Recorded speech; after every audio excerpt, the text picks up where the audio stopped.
नमस्कार, news nation देख रहे हैं आप। मैं हूं आपके साथ अंजी। तीनों लोक से न्यारी काशी की धरा पर आज देव दीपावली की धूम है और इस मौके पर काशी सजी हुई है। काशी में इस वक्त देश विदेश से लोग पहुंचे हुए हैं। काशी को फूलों से सजाया गया है और आमतौर पर इंतजार होता है लोगों को इस खास तौर पर देव दीपावली की, क्योंकि वजह यह है कि वाराणसी से जो तस्वीर आती हैं वो बहुत अद्भुत होती हैं। और इस वक्त जो तस्वीर आप देख रहे हैं वो भी तस्वीर आप देखिए, वाराणसी की ये तस्वीर है। भव्य काशी सजी हुई है। काशी में देवताओं ने अनेकों दिए जलाए थे और यही वजह है कि देव दीपावली मनाई जाती है। देव दीपावली पर यह खास कवरेज हमारी आगे लगातार जारी है। देव दीपावली पर दीपदान का विशेष महत्व बताया जाता है।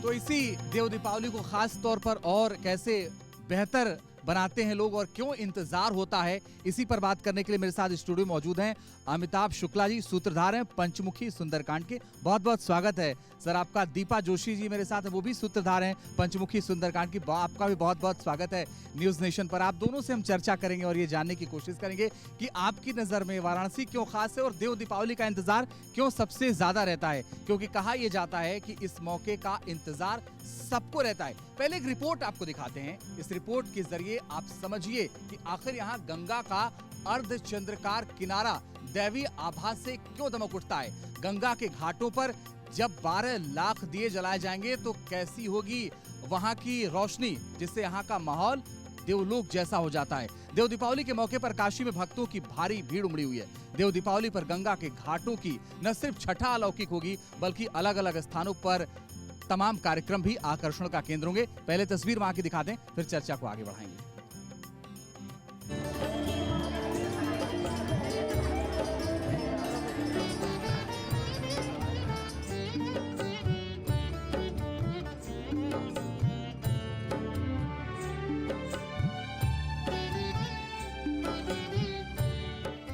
देव दीपावली की बारी, काशी में भव्य तैयारी।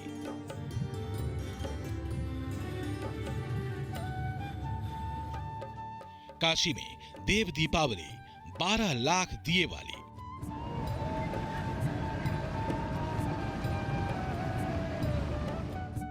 काशी तैयार, देवताओं का इंतजार।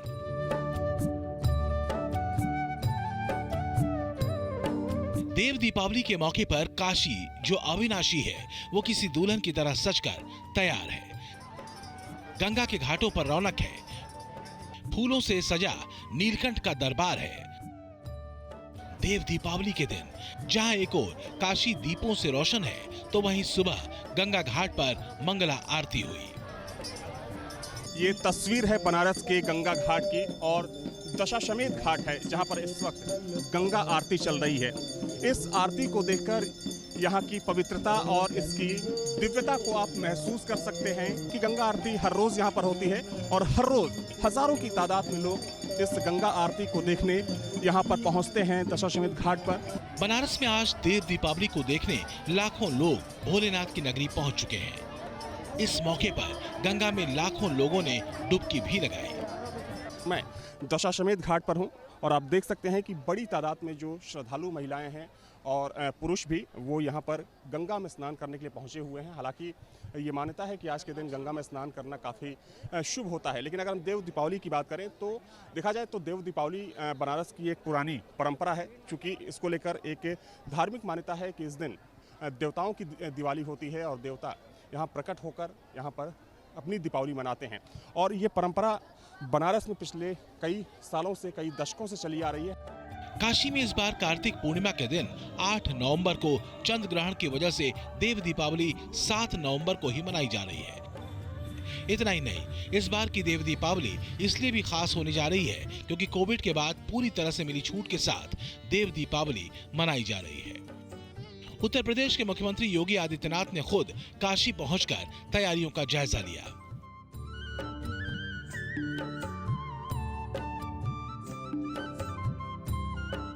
मुख्यमंत्री ने हर एक तैयारियों का बारीकी से जायजा लिया। काशी को सजाया संवारा गया है। देव दीपावली के मौके पर खास तैयारी की गई है। गंगा घाटों पर 12 लाख दीपक जलाए जाएंगे। कई सांस्कृतिक कार्यक्रम होंगे और तो और पर्यटन विभाग की ओर से पहली बार 3D प्रोजेक्शन मैपिंग का शो लाया गया है। इस शो में गंगा अवतरण की कथा दिखाई जानी है और लेजर शो भी शिव स्तुति के साथ शुरू किया जाना है। इसके अलावा काशी विश्वनाथ कॉरिडोर के गंगा द्वार के उस पार choreographic fire cracker show green पटाखों के साथ होना है। इसके साथ ही गंगा महोत्सव का भी आयोजन हो रहा है। देव दीपावली पर जहां लाखों दिए टिमटिमा रहे हैं, वही वाराणसी के चेत सिंह घाट पर अद्भुत और अनोखा लेज़र शो का आयोजन किया गया है। ये लेज़र शो अद्भुत और अनोखा इसलिए है कि इस लेज़र शो के जरिए भगवान शिव की महिमा को आकाशगंगा में चित्रण किया जा रहा है और साथ ही चेत सिंह किले को कभी लाल, गुलाबी, हरा, नीला लेज़र शो के जरिए दिखाया जा रहा है। तो ये एक अद्भुत और अनोखा और दिव्य दिखाई दे रहा है ये किला। देव दीपावली के मौके से पहले काशी विश्वनाथ धाम और गंगा घाट रोशन हो चुके हैं। काशी की देव दीपावली पूरी दुनिया में मशहूर है। इस मौके पर ऐसा लग रहा है मानो जमीन पर स्वर्ग उतर आया हो। Team news nation. तो एक एक तस्वीर जो वाराणसी से आ रही है हम आपको दिखाएंगे, उस पर बात भी करेंगे। लेकिन अमिताभ जी, पहला सवाल आपसे, पंचमुखी सुंदरकांड की प्रेरणा कहाँ से मिली और आपने क्यों गाया? अंजित जी, पंचमुखी सुंदरकांड की प्रेरणा मुझे मिली है भगवान राम का जो अयोध्या में मंदिर निर्माणाधीन है उससे।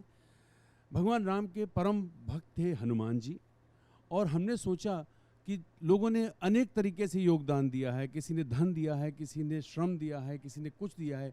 हम सिर्फ अपना गा देते हैं। हम गा के हनुमान जी की स्तुति कर रहे हैं कि हे प्रभु हनुमान, आप आएँ और भगवान राम के इस मंदिर का, भव्य मंदिर का जल्दी से जल्दी निर्माण करें। यही हमारी भावना है। अच्छा, इसकी कहानी क्या है पंचमुखी सुंदरकांड की? पंचमुखी सुंदरकांड, देखिए, इसको पंचमुखी सुंदरकांड हम लोगों ने इसलिए नाम दिया है क्योंकि इसमें 5 मुखों की गायन शैली सम्मिश्रित है।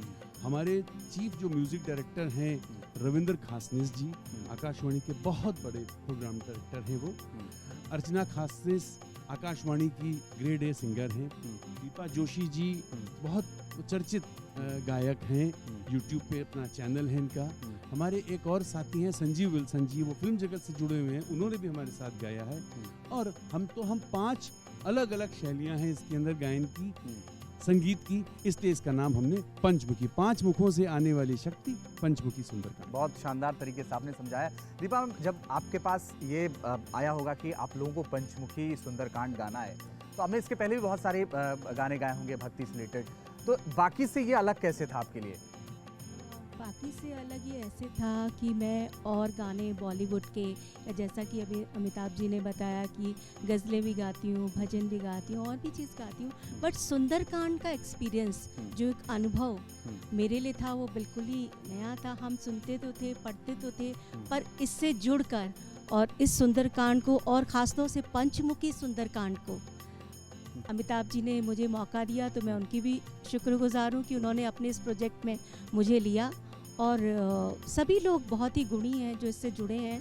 और देखिए, अब जब ये पूरा आएगा तो आप सभी सुनेंगे। बिल्कुल, मैं आपसे चौपाई सुनूं उसके पहले कुछ तस्वीरें भी आ रही हैं वाराणसी से इस वक्त, वो तस्वीर भी दर्शकों को दिखाते चलें कि इस वक्त वाराणसी में किस तरीके की सजावट है और क्या कुछ चल रहा है वाराणसी में, क्योंकि इसका इंतज़ार बहुत लंबे वक्त से होता है।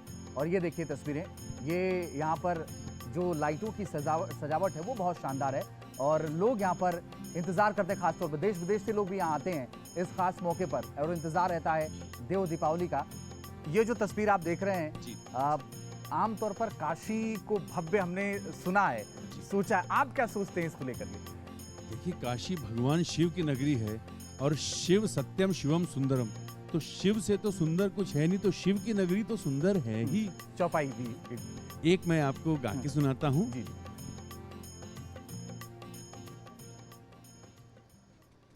जामवंत के बचन सुहाए, सुनी हनुमंत हृदय अति भाए। तब लगी मोही परखे हो तुम भाई, सही दुख कंद मूल फल खाई। ये बड़ा ही अद्भुत है, मतलब मैं तो चाहता हूँ कि चलता ही रहे, कुछ और भी आप इसको सुनाइए। देखिए, मैं जैसे बता रहा था अभी कि इसमें सबसे मजेदार बात ये होती है कि हमारे देवता भी हमारी परीक्षा लेते हैं और सुंदरकांड में देवता ने देवता की परीक्षा ली। यानी कि जब हनुमान जी जामवंत ने बताया कि तुम्हारे पास शक्ति है, उड़ सकते हो, तो हनुमान जी ने जब अपनी यात्रा आरंभ की और वो उड़ते हुए जा रहे थे, देवताओं ने देखा तो उन्होंने कहा चलो इनकी बल बुद्धि की हम परीक्षा लेते हैं। तो उन्होंने एक देवी को एक राक्षसी का रूप देके और भेजा कि जाके इनकी परीक्षा लो, जिनको हम लोगों ने सुरसा नाम से जानते हैं।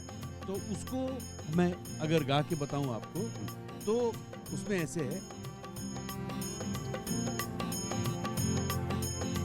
जात पवन सुत देवन देखा, जाने कहूँ बल बुद्धि विशेषा। सुरसा नाम अहिर की माता, पठन आई कहीं ते ही बाता। तो ये जब आप गा रहे हैं तो ये बहुत ही मधुर है। हमने लगातार हम सुनते आ रहे हैं और ये बहुत ही मधुर है। खासकर अगर हम वाराणसी की बात करें, हमने अभी तस्वीरें भी दिखाई दर्शकों को कि देव दीपावली, इसका क्या महत्व है देव दीपावली का, अगर इसके बारे में भी कुछ बताएं आप।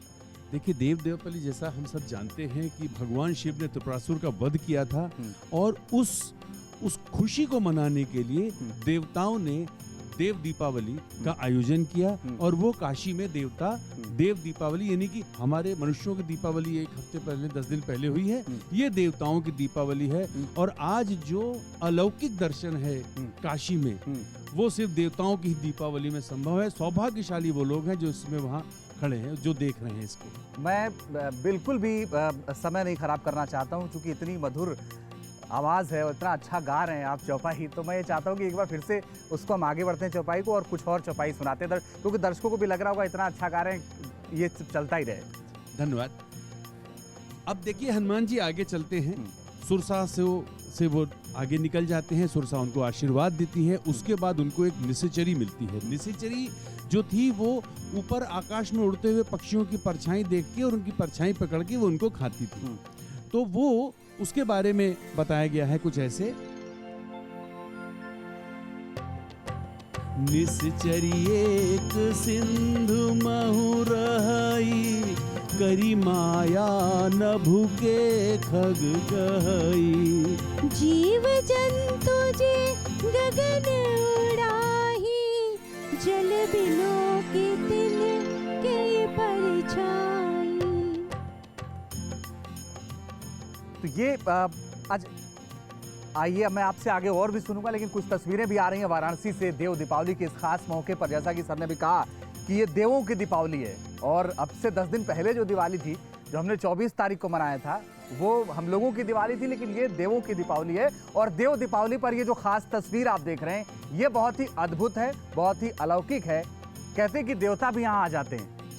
जी। तो इसके पीछे की क्या कहानी कि देवता भी वाराणसी इस देव दीपावली में आते हैं। और इस बार आप देखिए तस्वीर, अब तभी ये तस्वीर आप देखेंगे तो बहुत सुंदर, बहुत सुंदर। हमने ऐसी तस्वीर अयोध्या में देखी थी 23 तारीख को जी, जब अयोध्या में दीपावली थी। और ये तस्वीर आप देखिए, बहुत कुछ बदला है इन दिनों। आपने भी महसूस किया ये बदलाव? जी, ये बदलाव देखिए, उत्तर प्रदेश अब उत्तम प्रदेश हो गया है, इसमें कोई शक नहीं। और शायद धीरे धीरे उत्तम से वो सर्वोत्तम प्रदेश बनेगा, ऐसा मेरा विश्वास है। मैं एक बार फिर से ये निवेदन करता हूँ आपसे कि चौपाई के सिलसिले को आगे बढ़ाते हैं और एक साथ 3-4 चौपाई जितना हो सके वो दर्शकों तक पहुंचे। जी, देखिए, अब हनुमान जी आगे जाते हैं, वो लंका में प्रवेश कर जाते हैं। लंका में जाने के लिए वो लघु रूप रख लेते हैं, वो एक मक्खी का रूप रखते हैं और वो अंदर लंका में जाते हैं। लेकिन रावण की जो चीफ बॉडीगार्ड थी, लंकनी नाम था उसका, वो पेरिफेरी की रक्षा करने के लिए रावण ने उसको रखा हुआ था, वो मक्खी को भी देख लेती थी। तो उसने, ये तो मैं वहां से आपको बताता हूं।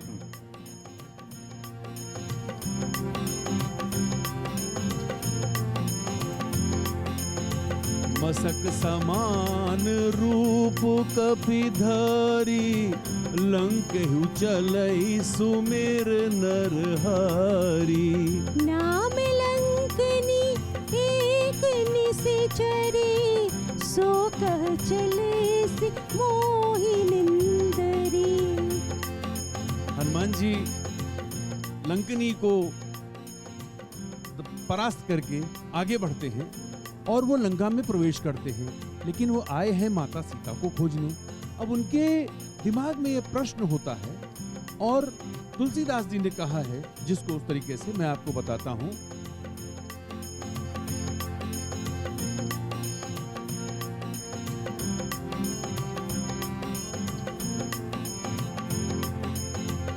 लंका निश्चर निकर निवासा, यहाँ कहाँ सज्जन कर बासा। मन महु तरक करई कपिलागा, तेहि समय विभीषण जागा। बहुत ही शानदार अमिताभ जी और दीपा जी, आप मैं चाहता हूँ हमारे साथ बने रहिए। एक छोटा सा ब्रेक ले रहे हैं और ब्रेक के बाद जब लौटेंगे तो वाराणसी की भी तस्वीर दिखाएंगे और साथ ही अमिताभ जी से और दीपा जी से जो पंचमुखी सुंदरकांड है उसकी चौपाई भी सुनेंगे। एक छोटा सा ब्रेक, फौरन लौट रहे हैं।